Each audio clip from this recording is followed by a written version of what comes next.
Terhadap 4 hal ini, ayo mari kita sama-sama forum konsultasi dengan pemerintah bagaimana mungkin ada kendaraan-kendaraan tertentu yang kalau boleh diarahkan ke jalan tol yang sudah dibangun oleh pemerintah sehingga akan sedikit terurai kemacetan dalam kota itu. Demikian pertanyaan dari saya. Jadi Pak Ridwan Ngantung ya, terkait kemacetan, ini sudah lama kita pikirkan Pak. Jadi kita pun sudah rapat dengan Forkopimda Pak, dengan Pak Wali Kota juga untuk membahas terkait kemacetan ya. Kita sudah juga kendalanya seperti itu. Jadi memang dibicarakannya nanti di tingkat Polda dalam komisi. Jadi kita sudah meminta petunjuk Pak Wali Kota, ya berkenan juga untuk meminta Pak Gubernur mungkin dibahas karena jadi kendalanya juga banyak Pak. Ternyata di Manadonya, karena gudang ini di Manado Pak. Jadi kita pelabuhan, tapi bongkarnya tetap di Manado semuanya. Dan rata-rata kalau mereka cepat, di Manado pun kami harus nunggu. Mendingan saya nunggu di Bitung, karena di Bitung kadang yaitu forum lalu lintas angkutan jalan sesuai dengan undang-undang lalu lintas. Kemudian di sana akan dibahas sebenarnya hal-hal semua terkait dengan di bidang lalu lintas dan angkutan jalan. Jadi terima kasih Pak Ridwan dari masukannya ini. Mudah-mudahan bisa ditindaklanjuti karena mobilitas kalau kita reklamasi, dengan jalan tidak bertambah banyak, kendaraan bertambah banyak, ini jadi satu tantangan. Jadi saya untuk nanti di Polres juga silakan Pak Kapolres atau Pak Kasal Lantas dibawa di dalam forum lalu lintas angkutan jalan. Di sana ada isu, ada dialog, bisa melihat polanya, lalu lintas, ketidakterlibat lalu lintas. Baik, terima kasih Pak Kapolres. Terima kasih.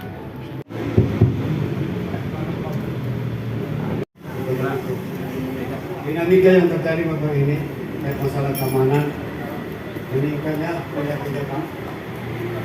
tindak kejahatan berupa tindakan penikaman yang berujung pada kasus kematian. Dan ada akses yang dilakukan polisi adalah melakukan sweeping mungkin tiap malam minggu itu. Dan jadi mungkin saran saya itu bukan suatu tindakan yang luar biasa, tapi pelaksananya yang kurang tepat. Kenapa saya katakan kurang tepat? Karena biasa tindak kejahatan waktunya itu terjadi jam 12 ke atas, jam 1 atau jam 2. Jadi ketika dilakukan sweeping pada jam 8, jam 9, ya tepat. Kenapa? Jadinya waktu kasus itu. Jadi ada mungkin ada tindakan bagaimana mencegah agar tidak terjadi kasus ini. Misalnya juga dengan tindakan preventif yang telah dilakukan itu berupa patroli ya. Tapi saran saya juga bagaimana tindakan itu ada efeknya. Yaitu jika sekedar patroli tapi tidak melakukan sweeping atau pemeriksaan saja, maka itu tidak akan berbuah hasil. Hasilnya pasti dia akan maksimal. Karena banyak terjadi juga hasil-hasil dari kejahatan itu ketika ada kumpul-kumpul sudah ada minuman, rata-rata juga para remaja itu di dalam bagasi itu ada senjata tajam. Jadi bagaimana aparat kepolisian dalam hal ini bisa meningkatkan ini untuk mengurangi tindak kejahatan sehingga itu jadi aman. Mungkin aja itu. Terima kasih. ya sehari itu ada seminggu itu ada 7 hari, ya kami laksanakan 7 hari itu sweeping ya. Dan langkah-langkah kami sweeping emang kita lebih banyak di jam-jam 21 ke atas Pak Indra. Kemudian kita melaksanakan penggeledahan dan lain sebagainya. Itu untuk mengurangi apa? Sehingga kalau sudah digeledah dari awal ini, yang jam 12 ke atasnya agak berkurang Pak Indra. Tapi kalau tidak dari awal, makin banyak Pak Indra yang nongkrong-nongkrong itu. Jadi tetap nanti kita akan tambah lagi personil, kita akan membuat metode baru terkait tadi saran Pak Indra untuk tetap jam-jam malam di atas jam 12, tetap masih banyak anak-anak muda yang nongkrong. Nah itu juga kami berdayakan Satkamling Pak Indra. Cuman Satkamling di Kota Bitung kemarin sudah rajin sekali. Ini yang masih rajin mungkin tinggal separuhnya. Ya tolonglah dukungan dari masyarakat Kota Bitung. Ayo dukung Satkamling ini. Karena Satkamling ini dari kita, oleh kita, dan untuk kita, untuk lingkungan kita sendiri ya.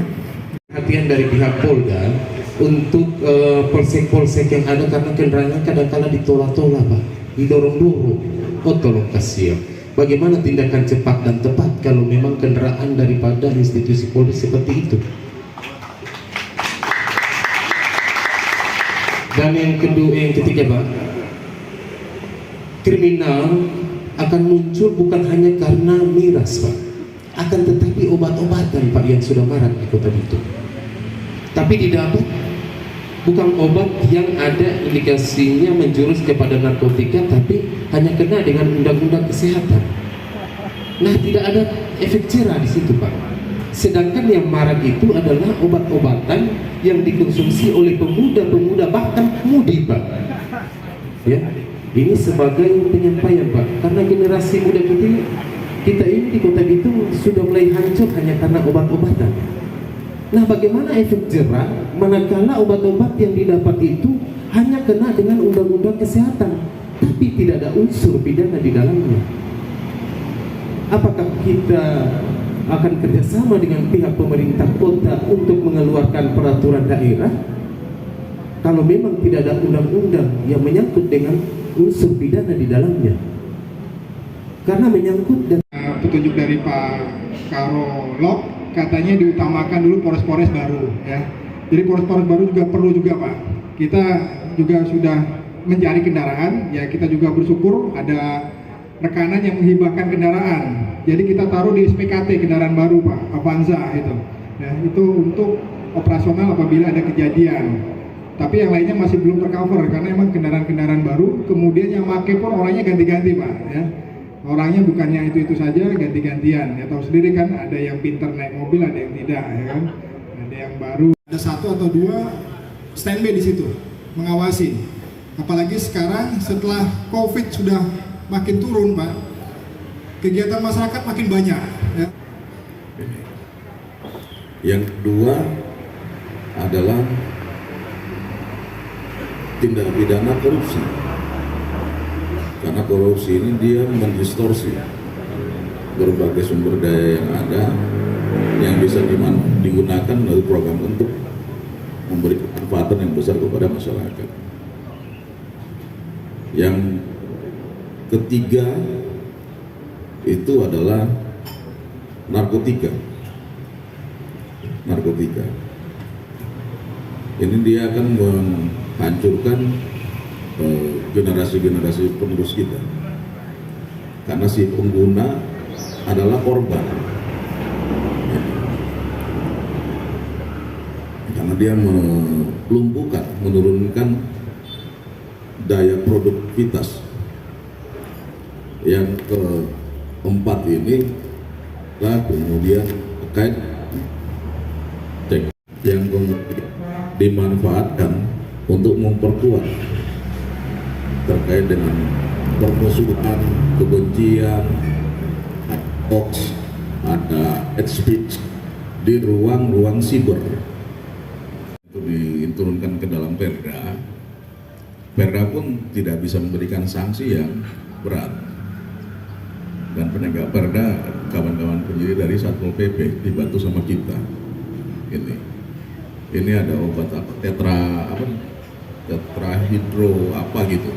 Itu yang biasanya banyak. Jadi obat-obat daftar G. Ya. Dan bukan cuma mengerti Pak, kita bisa sama memahami, dan at least mulai dari diri kita, keluarga inti kita, keluarga besar kita, tetangga kanan kiri kita sampaikan untuk memperkuat daya tahan kita.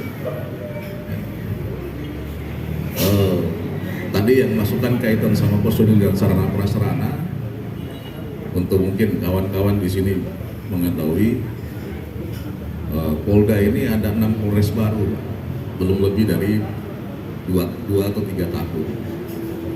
Bolmo, Poltim, Polsel, ya, Bolmo, Mitra, dan Sitaru. Ini 6 Polres baru.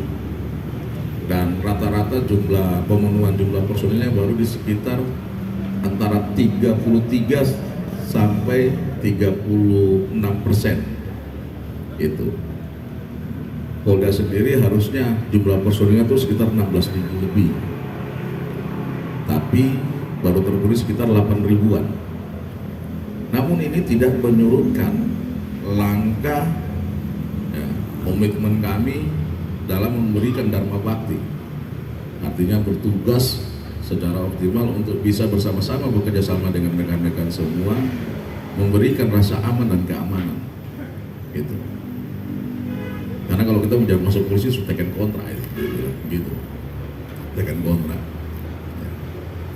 Jadi tadi dia tidak menyurutkan, tapi memberikan tantangan untuk bersama-sama dengan kawan semua. Ayo. Nah, tadi saya sampaikan yang namanya keamanan dan rasa aman sama dengan rasa sehat dan kesehatan adalah kebutuhan. Kalau dia kebutuhan, at least kita akan ikhlas untuk bisa bersama tangan untuk mewujudkan itu. Sama dengan bicara makan dan minum. Makan dan minum menjadi kebutuhan, mau tidak mau kita pasti akan cari bagaimana untuk bisa kita makan dan kita minum. Kira-kira seperti itu. Nama saya Ivan Frantigo, bergabung di Forsa Warkop, Forum Persaudaraan Warung Kopi, dan kebetulan saya juga sebagai Ketua LSM Proteksi dan Hak Asasi Manusia. Yang pertama, tentu kita bersyukur kepada Allah SWT, Tuhan seluruh sekalian alam, yang telah mempertemukan kita pada pagi yang indah ini. Izin Jenderal, kami menyampaikan beberapa pokok-pokok pikiran saja.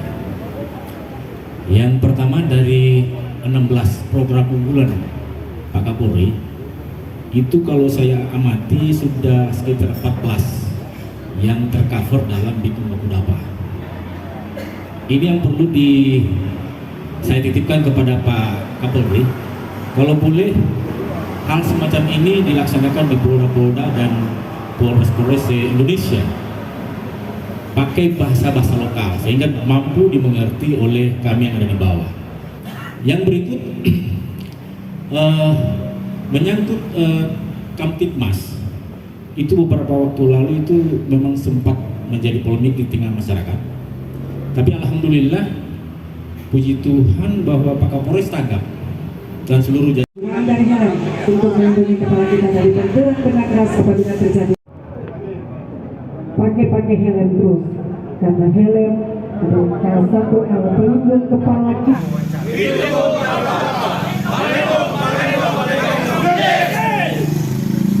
Baku Dapa, ya salah satu program dari Bapak Kapolri dan juga kita tindak lanjutin di tingkat Polres.